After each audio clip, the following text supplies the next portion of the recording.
My name is Derek Haynes. I'm 37 years old, a senior financial analyst at Westbridge Financial Group, and until 3 months ago, I believed I had a good marriage. I earn $89,000 a year analyzing investment portfolios and market trends. Numbers don't lie. That's what I've always loved about my job. Data tells you the truth, whether you want to hear it or not. People, on the other hand, can be remarkably deceptive. I met Allison Porter 5 years ago at our mutual friend Sarah's birthday party.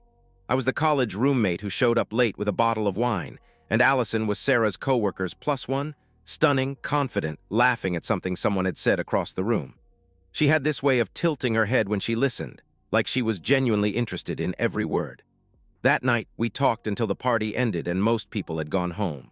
The chemistry was immediate and undeniable. She was 30 then, working as a marketing assistant at a boutique advertising firm. I was climbing the corporate ladder, focused but lonely. We balanced each other perfectly, her spontaneity against my careful planning, her creativity against my analytical mind. After a year of dating, I knew she was the one. We married at a beautiful vineyard ceremony 2 hours outside the city. Her parents, Richard and Joan Porter, were gracious hosts who seemed genuinely happy to welcome me into their family. The wedding photos still sit on our mantel, Allison in her flowing white dress, me in my navy suit, both of us grinning like we'd won the lottery. Those early years were genuinely good. We weren't just playing house, we were building something real together. We traveled, long weekends in wine country, a 2-week trip to Europe that maxed out our credit cards but created memories I still treasure. We hosted dinner parties in the condo I'd purchased 6 years ago before I even met her. Allison would spend hours planning menus and arranging flowers, transforming our space into something warm and inviting. We talked about children, but always with the phrase, "when the time is right." Allison would stroke my arm and say, "I want us to have more time together first, just us," she would tell me with gentle certainty. I respected that. I loved our freedom, our late-night conversations, our ability to be spontaneous. 2 years into our marriage, Allison made an announcement that seemed completely reasonable at the time. "I'm burned out at work," she said over breakfast one Saturday morning. "The agency is demanding impossible deadlines, my boss is a micromanaging nightmare, and honestly, Derek, I want to focus on us. On making our home a sanctuary," she explained with frustration clear in her voice. I was supportive, we were financially stable. My salary could cover our expenses comfortably, and if she needed a break from the corporate grind, why not? "We're comfortable," I told her, kissing her forehead. "Whatever you need." So Allison quit her job. She threw herself into redecorating our condo with an enthusiasm I found endearing. She joined an upscale gym, Fitness Elite, $200 a month, and started taking yoga classes. She seemed happier, more relaxed. The first change happened about 3 months ago. Allison started greeting me every evening with fresh coffee. Not just any coffee, she'd invested in an expensive espresso machine and would have a perfect cup waiting when I walked through the door. "Thought you could use a pick-me-up after your long day," she'd say, handing me the steaming mug with a smile that seemed genuinely caring. It was a sweet gesture, thoughtful wife behavior, except something strange started happening. Within 20 minutes of drinking Allison's coffee, an overwhelming exhaustion would hit me. Not normal tiredness. This was bone-deep, can't-keep-my-eyes-open fatigue that came on like a freight train. I'd barely make it to the couch before consciousness would slip away completely. I'd wake up hours later, midnight 2 a.m., sometimes 3 a.m., sprawled on the living room furniture with pounding headaches and disorientation that felt almost like a hangover. Allison would be asleep in our bedroom, and I'd stumble there, confused and exhausted. "You're working too hard," she'd say the next morning, concern creasing her features. "Your body is telling you to slow down," she would insist with what seemed like genuine worry. I wanted to believe her. I've handled stress before, college finals, major presentations, market crashes that kept me at the office until midnight for weeks.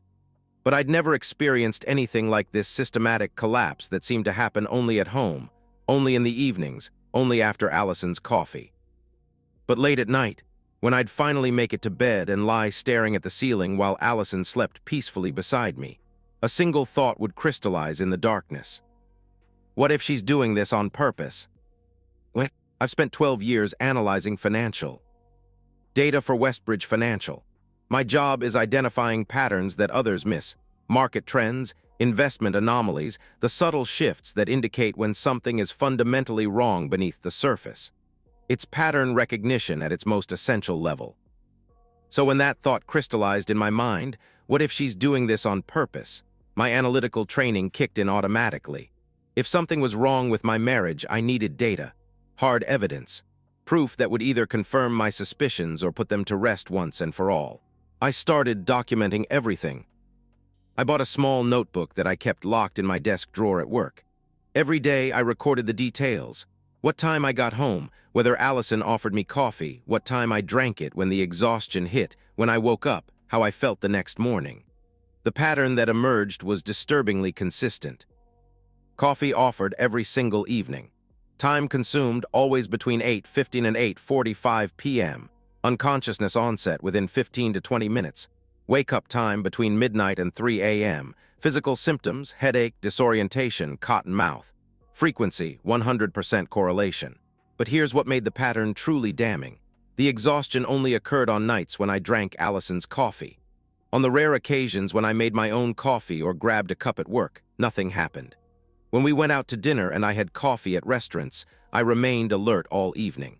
I started noticing other changes in her behavior. Allison seemed happier lately. She had a glow about her that I initially attributed to her newfound freedom from corporate stress. She'd lost weight, maybe 15 pounds, and was dressing nicer, even when she had no plans to leave the house. She spent more time on her appearance, investing in expensive skincare products and a new wardrobe. When I asked about her day, her answers had become increasingly vague. "Just errands, hit the gym, the usual," she would reply dismissively, but she never offered specifics anymore. Her phone behavior had changed too. It used to sit casually on the counter, sometimes lighting up with text notifications that neither of us thought twice about. Now it was always face down. She'd password-protected everything. When calls came in, she'd step into another room to answer them, speaking in hushed tones. One day, I mentioned casually that I might work from home the following Friday. Allison's reaction was immediate and telling.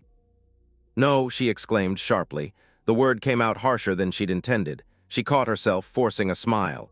"I mean, I have plans, the place will be messy, maybe next week," she backtracked quickly. The panic in her voice was barely concealed. In 5 years together, Allison had never cared about the state of our condo. But the moment that confirmed my worst suspicions happened on a Thursday evening. I'd drunk her coffee and was pretending to be more affected than I actually was, letting my breathing slow and my head drop forward. Through slitted eyes, I watched Allison approach the couch where I sat. She checked my pulse at my wrist, the touch clinical and detached. Then she waved her hand directly in front of my face, watching for any reaction.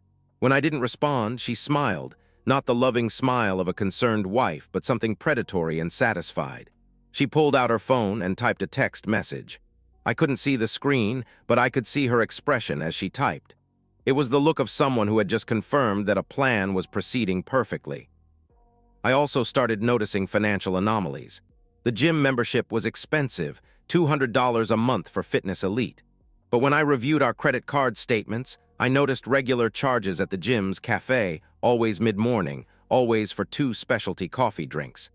Allison didn't drink coffee during the day. Who was she buying that second coffee for? I considered confronting her directly, but my instincts told me I needed more than suspicions and partial evidence. I called Nathan Cross, an old college friend who'd become a successful divorce attorney. "Hypothetically," I said carefully during our lunch meeting, "what would someone need to prove adultery in divorce proceedings?" Nathan studied my face carefully. "This isn't hypothetical, is it?" he asked with concern. I didn't answer directly. "What would they need?" I pressed. "Documentation. Photos, videos, financial records, witness testimony. Something that proves the affair beyond any reasonable doubt," he explained seriously. He leaned forward. "Derek, if you're going through this, you need to be smart about it. Document everything, but don't do anything stupid," he warned firmly. The final piece of the puzzle clicked when I glimpsed her phone screen as she set it on the counter. A text preview showed just enough to confirm what I'd been dreading. "Kyle flexed biceps. Can't wait for tonight, he out yet." Standing in the electronics S. Toward the next day, holding a package of wireless security cameras, the cashier asked, "Home security." "Something like that," I replied. But in my mind, I was thinking, I'm about to find out what my wife really does when I'm unconscious. What? Saturday morning arrived gray and overcast, matching my mood perfectly. Allison announced over breakfast that she was going shopping and would be gone for several hours. "I need to hit 3 different stores," she said, checking her phone. "That new boutique downtown, then the home goods place for throw pillows, and I want to stop by the farmer's market before it closes. Probably won't be back until 4 or 5, she explained casually. I nodded, making appropriate husband noises about her having fun and not spending too much. Inside, I felt nothing but cold determination. She was giving me exactly the window I needed. The moment her car pulled out of our parking garage, I retrieved the package of wireless security cameras from my office closet. 4 cameras total, small, motion-activated, streaming to a cloud account that only I could access. I'd done my research. These particular models were designed to be virtually invisible unless someone was specifically looking for them. I installed the first camera in the living room, positioned behind a decorative plant where it had a clear view of the couch and front door. The second went in the kitchen, tucked between cookbooks on a shelf that overlooked both the coffee station and the breakfast bar. The third camera I mounted in the hallway, disguised as part of a picture frame arrangement that would capture anyone moving between the living areas and the bedroom. The fourth camera was the most important. I installed it in our bedroom, hidden inside a charging dock on the dresser that had a direct line of sight to the bed. I tested each camera meticulously, checking angles, adjusting positions, ensuring the Wi-Fi connections were stable. The feeds came through crystal clear on my phone. Every inch of our condo's main living areas was now under surveillance. By the time Allison returned at 5:30, I was sitting on the couch reading financial reports as if I'd been there all afternoon. She kissed my cheek, chatted about her successful shopping expedition, and began preparing dinner. Everything seemed perfectly normal. That evening, Allison appeared beside the couch at exactly 8:30 with a steaming cup of coffee. Her smile was bright and loving. "Long day?" she asked sweetly, settling beside me as I took the mug. "The usual," I replied casually, drinking deeply. The coffee was perfectly prepared, rich, smooth, with just the right amount of cream. It would have been a lovely gesture from a wife who actually cared about my well-being. I sat back, turning on the television, letting myself sink into the couch cushions. Within 20 minutes, the familiar heavy-limbed exhaustion began to overtake me. My vision blurred at the edges. My hands felt disconnected from my arms. My head grew impossibly heavy. I passed out completely. I woke at 2:30 a.m., sprawled across the couch with a pounding headache and the taste of cotton in my mouth. Allison was asleep in our bedroom, breathing deeply and peacefully. With shaking hands, though whether from residual drug effects or anticipation, I couldn't tell, I pulled out my phone and opened the security app. The footage was waiting for me. 8:47 p.m., Derek drinks coffee, settles on couch with TV remote. 8:52 p.m., Derek's movements become sluggish, head nodding. 9:03 p.m., Derek's head drops forward. No movement for 30 seconds. He's unconscious. I fast-forwarded slightly. 9:15 p.m., Allison approaches the couch. She reaches for Derek's wrist, checking his pulse with practiced efficiency. She waves her hand directly in front of his face, watching for any reaction. When there is none, she smiles, a satisfied, predatory expression I've never seen before. 9:20 p.m., Allison pulls out her phone and sends a text message. She types quickly, then sits back to wait. 9:35 p.m., the front door opens. A man walks in without knocking, clearly expected. He's tall, muscular, mid-30s with dark hair and the confident stride of someone who belongs in gyms and fitness magazines. I recognize him immediately. Kyle Brennan, Allison's personal trainer from Fitness Elite. 9:37 p.m., Kyle and Allison embrace in our living room, their kiss passionate and familiar. This isn't a new relationship. They move together with the comfort of established lovers. Kyle glances down at my unconscious form and says something that makes Allison laugh. Even without audio, I can see the contempt in his expression, the way he looks at me like I'm pathetic debris in their path. 9:42 p.m. They walk toward our bedroom, Kyle's hand on Allison's lower back in a gesture of casual ownership. 9:45 p.m., the bedroom door closes. I fast-forward through the next 2 hours, my hands trembling with a rage so pure it feels like ice in my veins. At 11:05. 2 p.m., Kyle emerges from the bedroom, pulling on his clothes. Allison follows, wearing a silk robe I bought her for our anniversary. They kiss again at the front door, his hands tangling in her hair. 11:56 p.m., Kyle leaves. Allison watches him go, then locks the door behind him. 11:58 p.m., Allison climbs into our bed and goes to sleep, as peaceful as if she'd spent the evening reading. I watched the entire sequence 3 times. Each viewing intensifies my fury, but also my resolve. My wife had drugged me unconscious. She'd brought her lover into our home, our bedroom, our bed, and they'd laughed at my unconscious body lying mere feet away. But I don't confront her. Not yet. I need more than video evidence. I need proof that will hold up in court, evidence so overwhelming that no lawyer could create reasonable doubt. The next morning, I act completely normal. I kiss Allison goodbye, tell her I love her, head to work as if nothing has changed. But inside, I'm calculating, planning, building an unshakable case. That evening, she brings me coffee again. This time, before the drug takes full effect, I manage to save half the mug's contents in a sealed container while Allison is in the shower. I document the chain of custody with photographs, date stamps, and detailed notes about the collection process. 3 days later, I send the sample to Mitchell Forensics, a private lab that Nathan had recommended for divorce cases requiring toxicology evidence. The results arrive via encrypted email. Zolpidem, Ambien, 20 mg concentration, enough to render an average adult unconscious for 4 to 6 hours. The report notes that this dosage level indicates intentional administration rather than accidental contamination. Intentional criminal. I call Nathan immediately. "I need to see you, emergency," I tell him urgently. In Nathan's downtown office, I present everything. The security footage on my phone, the forensic report, the financial records showing Allison's gym expenses, and the mysterious double coffee purchases. Nathan's expression grows progressively harder as he reviews each piece of evidence. "Jesus Christ, Derek," he says, leaning back in his chair, processing what he's seen. "This isn't just adultery, this is assault, possibly attempted poisoning. With this evidence, the district attorney could press criminal charges that would stick," he explains gravely. "What are my options?" I ask. My voice is steady, but Nathan can hear the steel underneath. "Divorce-wise, this is a slam dunk. Adultery, drugging, reckless endangerment, she won't see a penny in the settlement. But Derek, you could also pursue criminal charges. Assault, reckless endangerment, illegal drug administration. They're looking at potential jail time," he outlines carefully. I stand up, straightening my suit jacket.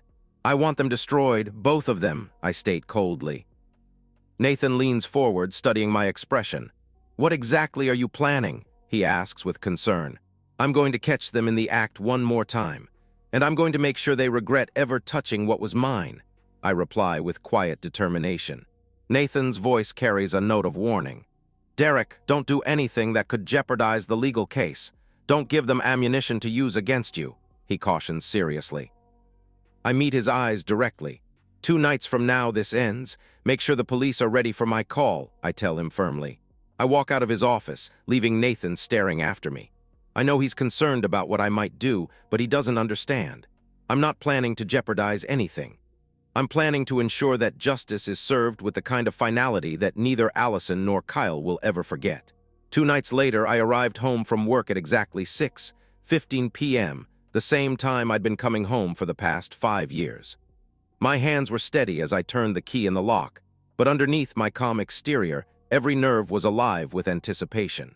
Allison greeted me at the door with her practiced smile, wearing a black dress I'd never seen before that hugged her newly toned figure.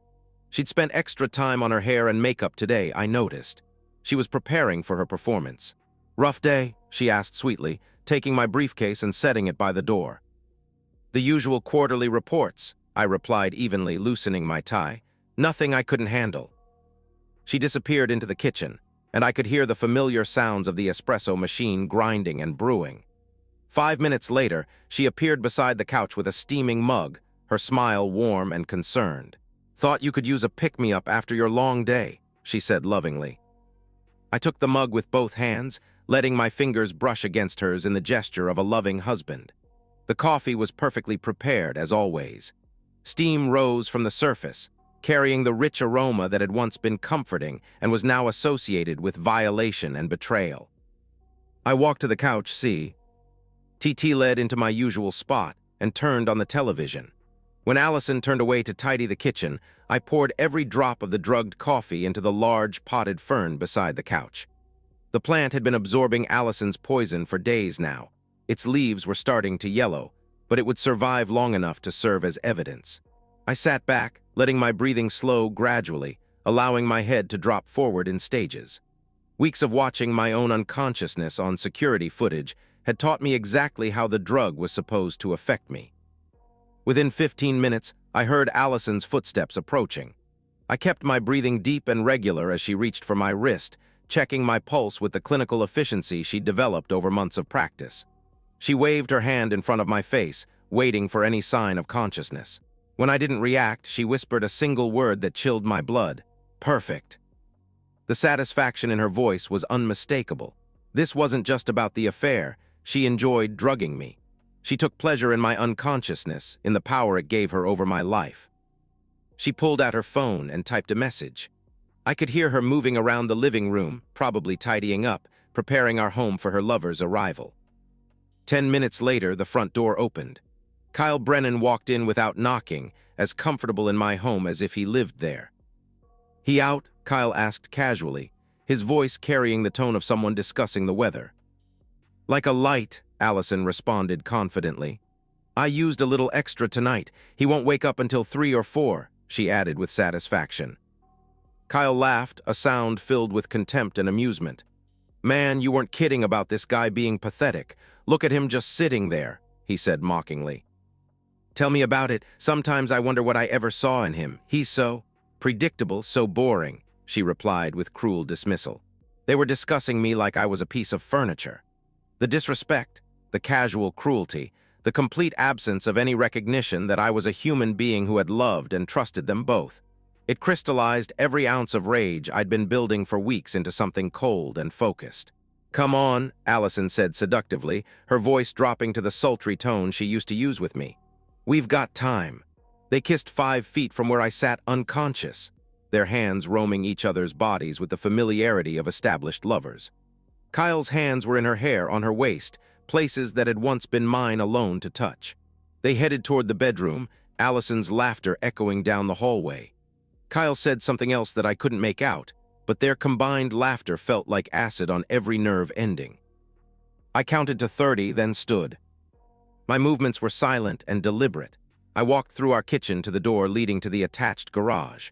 My hands didn't shake as I retrieved the Louisville Slugger baseball bat I'd bought 3 years ago after a rash of break-ins in our neighborhood. 34 inches of solid ash wood. I'd told myself it was for home security. Tonight, it would serve exactly that purpose. I walked back through the house, past the living room where I'd been drugged, down the hallway where family photos showed happier times that I now knew were illusions. The bedroom door was open about 6 inches. I could hear them inside. Allison's voice, Kyle's deeper tones, the sounds of betrayal happening in my bed, in my home, in the life I'd built. I pushed the door wide open. They were on the bed, Kyle on top of Allison, both naked, both completely absorbed in their betrayal. The sheets were the ones I'd bought for our anniversary. The pillows were where I laid my head every night. They froze when they saw me standing in the doorway. Neither of them screamed immediately. There was a moment of pure, crystalline silence where the reality of their situation hit them like ice water. Kyle's eyes went wide. Allison's mouth opened, but no sound came out. I didn't say a word. There was nothing to discuss. I swung the bat. Crack. The sound of ash wood connecting with Kyle's ribs was sharp and final. The impact reverberated up through the bat into my hands, a sensation I felt in my bones. Kyle screamed, a high-pitched sound of shock and agony, and rolled off Allison, hitting the floor beside the bed. "Derek, stop!" Allison screamed in pure panic, but I was beyond hearing her. I swung again, this time hitting Kyle's left leg just above the knee. The crack of breaking bone was audible throughout the room. His femur snapped with a sound like a tree branch breaking in a storm. Kyle was sobbing now, trying to crawl away from me, one leg dragging uselessly behind him. Blood was coming from his mouth where broken ribs had likely punctured something internal. "Please, stop, please, I'm sorry," he begged desperately. Sorry, as if apologies could undo months of betrayal, of drugging, laughing at my unconscious body, while they violated my home and my marriage. I grabbed Kyle by the arm and dragged him, naked, broken, bleeding, down the hallway toward the front door. His screams echoed off the walls, probably audible to our neighbors, but I didn't care. Let them hear. Let them know what happens to men who think they can destroy other men's lives without consequences. Kyle left a trail of blood on our hardwood floors as I dragged him. When we reached the door, I opened it wide, revealing the well-lit hallway of our upscale condominium complex. "If you're not gone in 60 seconds, I said quietly, "I'll kill you." I meant it. Kyle could hear that I meant it. He crawled out into the hallway, naked and broken, sobbing and bleeding, trying to pull himself toward the elevator with one functioning leg. I watched him for a moment, then slammed the door and locked it. When I turned around, Allison was standing at the end of the hallway, clutching a bedsheet around herself, tears streaming down her face. "Derek, please," she whispered desperately. "I'm sorry, it was a mistake. I made a terrible mistake. Please don't," she begged. I walked toward her. She backed away, but there was nowhere to go. "Derek, I love you. I've always loved you. This thing with Kyle, it didn't mean anything. It was just... I was confused. I was lonely," she pleaded frantically. I grabbed her by the hair and dragged her toward the door. Her feet scrambled for purchase on the floor, the sheet falling away, her screams filling our home. "Derek, no, you can't do this. I live here. This is my home too," she screamed in protest. I opened the front door and shoved her out into the hallway where Kyle's blood was still wet on the carpet. I threw her clothes after her, the black dress, her underwear, her shoes, everything landing in a pile beside her naked, sobbing form. "Don't come back," I said firmly. I slammed the door and engaged every lock, deadbolt, chain, door alarm. The silence that followed was the most peaceful sound I'd heard in months. Allison pounded on the door, screaming, begging, threatening to call the police. I sat on the couch, the same couch where she'd drugged me dozens of times, and called Nathan. "It's done," I said when he answered. "I have everything on camera. I'm pressing charges." Nathan's voice was tight with concern. "Derek, what did you do?" he asked anxiously. "I defended my home against trespassers. Everything is documented. Call the police. Tell them I have video evidence of assault, drug administration, and criminal trespass. Tell them the perpetrators are likely in need of medical attention," I explained calmly. I ended the call and immediately uploaded the evening's security footage to the cloud servers Nathan had arranged. Every moment was captured in high definition. Allison checking my pulse, Kyle entering without permission, their casual discussion of drugging me, and my entirely justified response to finding criminals in my home. The police arrived 20 minutes later. Allison had managed to get dressed by then, but Kyle was still in the hallway, naked and semi-conscious, leaving a spreading pool of blood on the expensive carpet our homeowners association would have to replace. Officer Maria Santos took my statement while paramedics worked on Kyle. I showed her the security footage on my phone, the forensic report proving I'd been systematically drugged, and the financial records documenting months of deception. "Mr. Haynes," she said after reviewing everything, "you understand you could be charged with assault?" she asked seriously. "Officer Santos," I replied calmly, "I found 2 criminals in my home after being drugged unconscious. One of them was trespassing, the other was systematically poisoning me. I defended myself and my property. Everything is documented," I explained matter-of-factly. She nodded slowly. "We'll need you to come to the station for a full statement," she informed me. "Of course, should I call my attorney?" I asked politely. "That would be advisable," she replied professionally. 2 days later, Allison was arrested at her parents' house. The charges were extensive: assault with intent to harm, reckless endangerment, illegal drug administration, and conspiracy to commit assault. The evidence was overwhelming, the forensic reports conclusive, the video footage undeniable. Kyle was arrested at the hospital where he was recovering from emergency surgery to repair his shattered leg and internal bleeding from broken ribs. His charges included criminal trespass, conspiracy to commit assault, and accessory to drug administration. His personal training career was over. His athletic activities were finished. He would walk with a permanent limp for the rest of his life. The district attorney offered them both plea deals to avoid the expense and publicity of a trial. Allison accepted 3 years in state prison. Kyle took 18 months, though his medical expenses would bankrupt H. I M long before his sentence was complete. I filed for divorce immediately. With Allison's criminal conviction and documented adultery, the proceedings were straightforward. I kept everything: the condo, our savings, all marital assets. Allison was left with nothing but a prison sentence and a criminal record that would follow her forever. Richard and Joan Porter called me the week after Allison's sentencing. "Derek," Joan's voice was broken, aged by shame, "we're so sorry. We had no idea what she was capable of. We've cut her off completely. She's not welcome in our home," she said with deep regret. I appreciated the gesture but felt nothing toward them. They were collateral damage in their daughter's destruction, but they weren't my concern anymore. As I watched Allison being led away in handcuffs, she looked back at me one last time. There was no apology in her eyes, just shock that she got caught.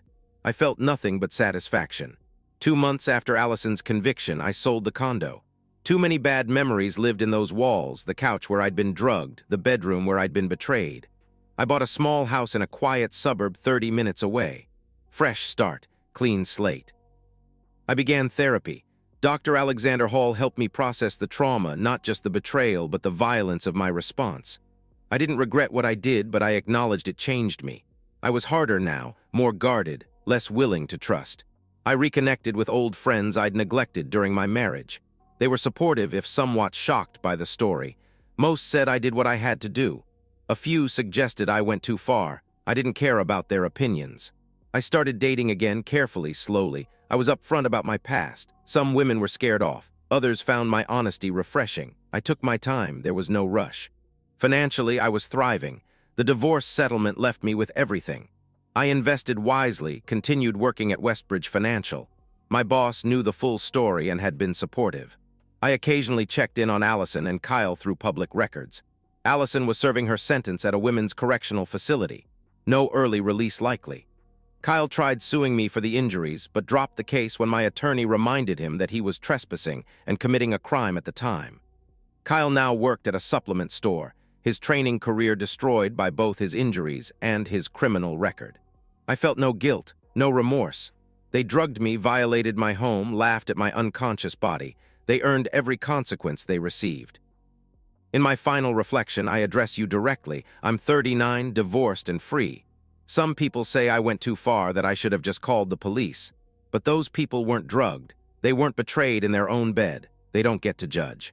My advice is simple. If someone betrays you, document everything.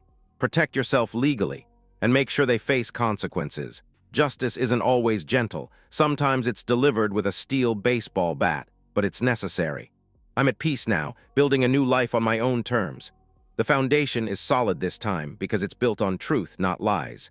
Trust is the foundation of marriage, but when that trust is poisoned, sometimes you need to burn everything down and start over. I did, and I've never looked back.